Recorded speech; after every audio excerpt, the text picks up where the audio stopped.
Newsflash, the video I did way back, number 25, needs to be updated. Why is that? Can you read this headline? Let me read it for you. Stunning find. Meet the missing woman in the Bible rediscovered by a BYU researcher. This is an article in the Deseret News, which is owned by the Church of Jesus Christ of Latter-day Saints, and it's by a journalist named Tad Walch, who covers religion with a focus on the church. Right? There's a professor at BYU named Lincoln Blomel, and he has conclusively recovered the name of the woman who received the New Testament letter known as 2 John, according to his new book.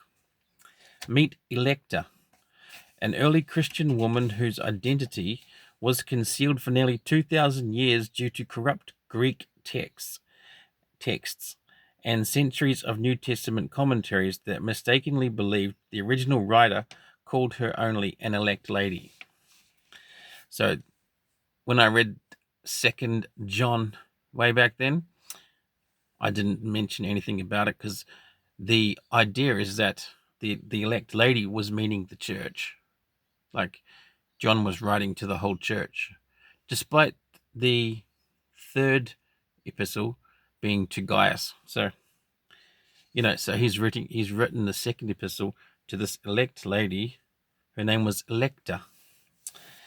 Anyway, her name has been considered a mystery because scribes copying original Greek texts accidentally dropped 2 letters, says Lincoln Blomel, Associate Dean of Research in the BYU Department of Ancient Scripture. Part of the problem was that every study of the past 150 years universally accepted the mistake without questioning the manuscript texts. That error shrouded Electa's actual name, which in Greek is Electe or Eklekte, from billions of Bible readers because scholars thought it was instead the Greek adjective electe, meaning elect. Electa is the Latin version of her name. Some debated the issue over the centuries, but in 1881, one expert said solving the issue about to whom the letter was addressed was impossible. On the whole, it is best to recognize that the problem of the address is insoluble with our present knowledge, Cambridge professor Brooke Westcott said then. So he's the one that said way back in 1881. But Blomel, the new BYU professor, brings to bear new evidence gathered over the past 140 years. He said, "For me, it's a stunning discovery. The Bible, especially the New Testament, is probably the most studied book in the world. A lot of eyes have looked at this, and yet we can have something so subtle that has such huge implications. In this case, there should be another woman in our New Testament. She's been hiding there in plain sight the whole time." Blomel collated papyri pulled from what he called the rich sands of Egypt since Westcott's statement. He studied inscriptions on graves. His argument will be published this week this was written back in November. His argument will be published this week in a new book, Lady Eclecte, the Lost Woman of the New Testament. It compiles powerful corroboration that that 2 simple letters missing from the earliest Greek manuscripts must be restored and eclecte with them. One good way to describe what happened to her would be to compare Greek to text messages between teenagers. Teens today send long text with no capitalization or punctuation. Now imagine a text like that with no spaces between the words. That is exactly how ancient Greek manuscripts of the Bible are written, complicating their translation. Even a trained eye looks at a papyri from the year 291 and faces an unbroken string of letters. They appear as one long run-on word written by someone on Red Bull, both knees bouncing. In the field, it is called scriptio continua, or continuous writing. In the case of eclectae, the confusion centered on the Greek article, which means the. The exact same letters are also the final two letters of eclectae's name. In the introduction to 2 John in the Greek manuscript, the at the end of her name was crammed up against the for the. It looked like this, but without the accents, and it's got like, as you can see there, it's going to look like that without the accents. Anyway, a scribe or scribes inadvertently dropped one pair of those letters, and the scribes may have wanted to save space, Blumel says. They may have thought the double pairs were a mistake. They may have just read over them or simply skipped them accidentally. That was left with just a single thing, which was elect lady.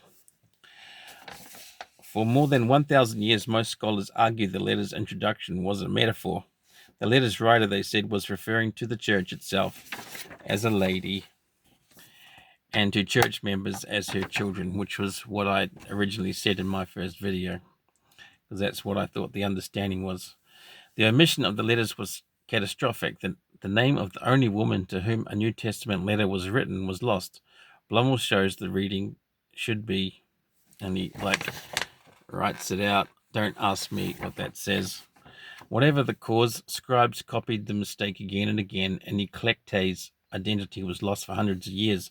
In fact, the mistake is perpetuated today in the standard text in the field. Nestle Allen's 28th edition of the Greek New Testament. The mistake also led to centuries of wild theories in biblical studies, Blumel said. Some argued the unnamed elect lady might be Mary, the mother of Jesus, or Martha, the sister of Lazarus and Mary. One said it might be a love letter. Some even argued the letter was fictional. No, Blumel said, the Greek just got corrupted.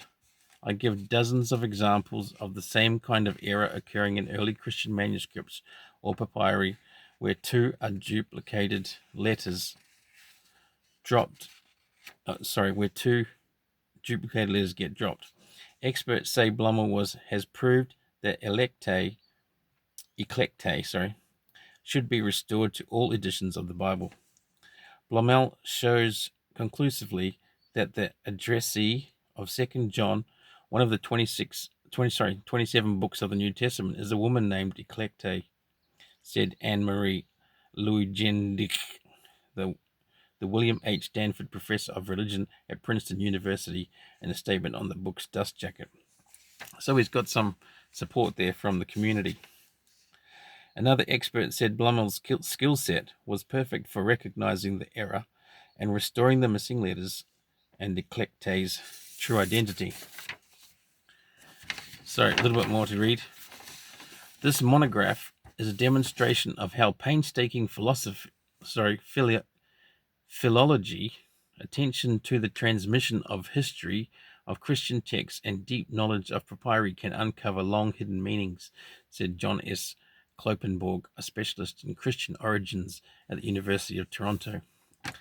Blumel fell for papyrology, however you say that.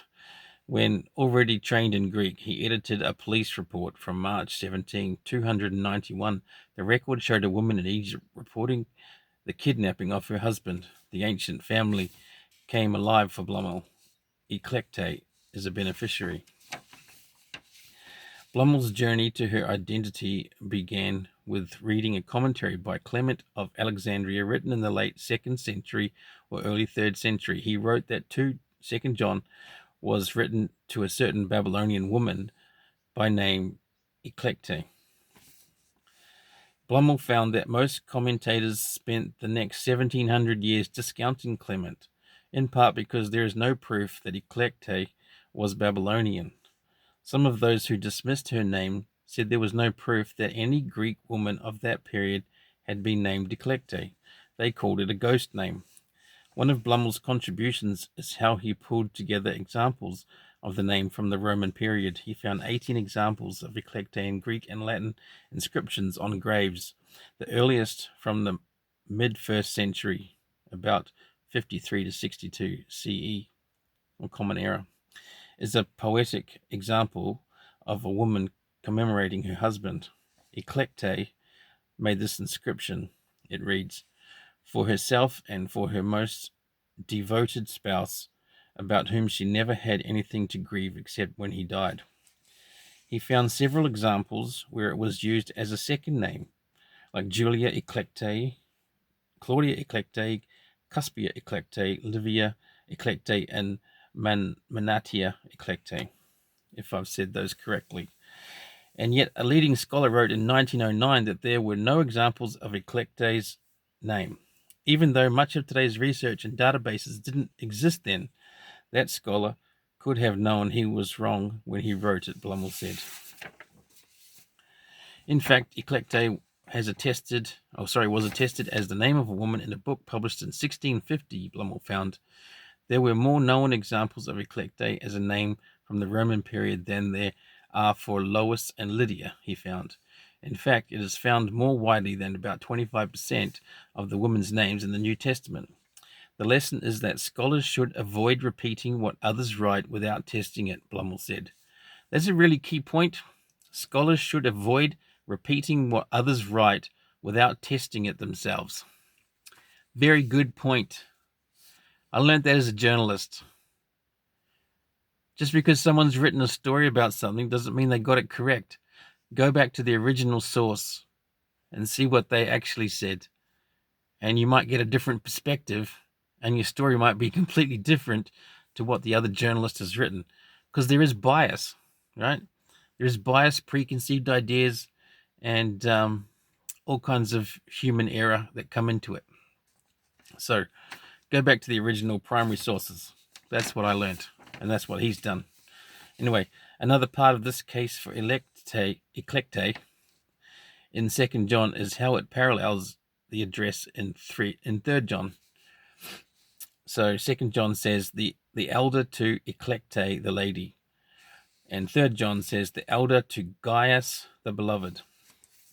Blumel said this pattern is ubiquitous in that time period. He has found more than 2,000 examples from letters in the Roman period. The evidence is so compelling, he said, that if the first papyri with 2 John were discovered today without the baggage of unprovable theories, modern standards would have restored the name because it is a well-attested phenomenon. Discovering it now is a staggering seismic shift, says Blumel, who wrote that the Lady Eclectae's name is now indisputably established. I will demonstrate, he wrote in his book, that there has always been a book in the New Testament whose principal recipient is a named woman, but that she has been lost in history to the omission of 2 duplicated Greek letters. At the end of the book, Blumel considers Lady Eclectae's possible role. The letter is written to her and clearly shows she has some authority at a house that could have been part of the early Christian network of homes where travelers could have stayed. The elder instructs her to care for her children, in part by turning away some who would arrive saying they were Christian, but who would teach false doctrine. While some Christian writers coupled lady with the office of deaconess, there is no indication that 2 John carries that meaning. Still, Lady Eclectae may have performed some ecclesiastical function, Blumel said. Which is interesting, isn't it?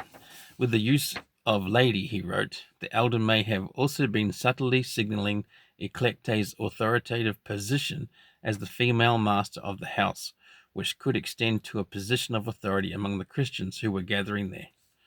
Blumel hopes Eclectae's name will be printed in future Bibles, and he anticipates other scholars will revisit interpretations of her role in the church and the meaning of the letter. So that's the article. Sorry, this is a bit longer than what I was hoping, but I thought I'd read the whole thing. It's worth. Great work by Tad Walch and great work by Professor Blumel in finding that out. Just goes to show you that the Christian world doesn't know everything. The New Testament, the Old Testament, there's more findings going on all the time. There's more archaeological digs. They just found a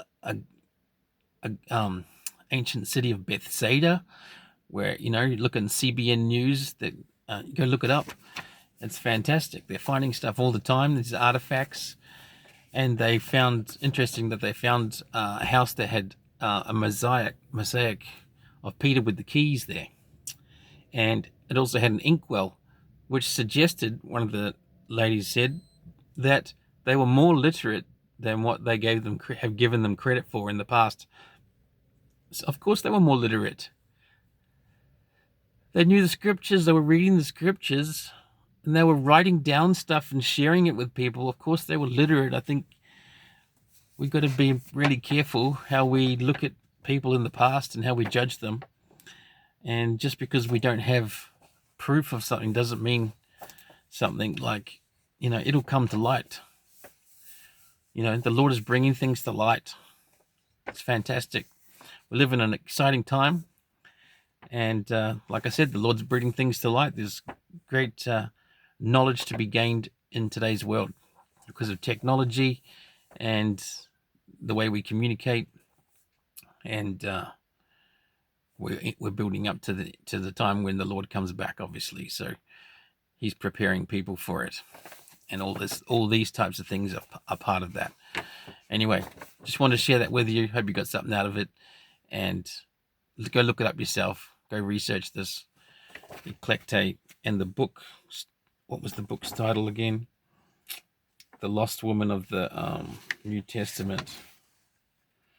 Yeah. Lady Eclectate, the Lost Woman of the New Testament. There we go. Fantastic.